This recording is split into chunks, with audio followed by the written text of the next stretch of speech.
mida siis peate teadma või arvestama, kui te olete vana maja omanik ja soovite maja renoveerida. Kõigepealt siis peaks läbi vaatama sellised olemasolevad hoone kohta käivad dokumentatsioonid, et kui sa olete näiteks maja ostnud või pärinud, siis vaadake dokumendid üle. Tavaliselt peaks seal juures olema maja plaanid, lõiked, vaated, alusdokumentatsioon, mille alusel siis maja on eeldatavasti ka ehitusloa saanud ja kunagi ehitusregistri kantud. Kui neid alusdokumente ei ole, siis projekteerida võimalik ei ole, ehk tuleb teha kõigepealt maja ülesmõõtmisjoonised ja siis alles nende ülesmõõtmisjooniste peale saab selle rekonstrueerimisprojekti üles ehitada. Kõigepealt siis, kui olete oma dokumentatsiooni üle vaadanud, on mõistlik pöörduda kohaliku omavalitsuse, kas siis ehitusnõuniku või arhitekti poole ja tutvustada oma kavandatavaid tegevusi. Oluline on seejuures saada võib-olla ka juurde selline üldine suhtumine, et kui te näiteks on omavuline ehitis olemas ja soovite seda uuendada, rekonstrueerida, et kuidas omavalitsuse inimesed suhtuvad, et kuidas see üldse teil välja kukkunud on, et kas seda on võimalik legaliseerida või peaks ümber ehitama. Tavaliselt kohalik omavalitsus annab teile projekteerimistingimused ja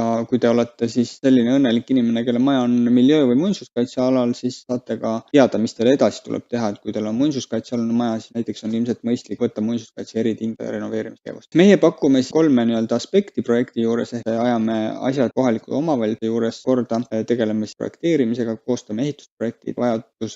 organiseerime ka eriosade projektid, näitame ehitusloa taotlusega ja kellele selline lahendus sobida võiks, siis eelkõige inimestele, kellel ei ole ise aega oma projekti juhtida, kel on igapäevane töö näiteks, vajab ajamist, võib-olla ei ole mõtet endas ehitusjärelevalve spetsialisti koolitada. Projektid siis koosnevad eskiis-, eel- ja põhiprojektist, et eskiisprojektist me räägime sellisel juhul, kui meil on tegemist täiesti uue majaga, aga eelprojekt siis on näiteks rekonstrueerime maja. Nimi on küll eelprojekt, võiks eeldada, et millal siis päris projekt tuleb selle eelprojekti järgi, aga tegelikult eelprojekti ka määratakse väga palju olulisi nüansse maja puhul, antakse kõik tehnilised lahendused, määratakse soojustuse paksused täpselt, millised on välisseinte kihid, millised on aknad, uksed. Põhiprojekt on selline, kes täpsustatakse, avatäitjate spetsifikatsioon antakse ja näiteks põhiliste maja oluliste hõlmede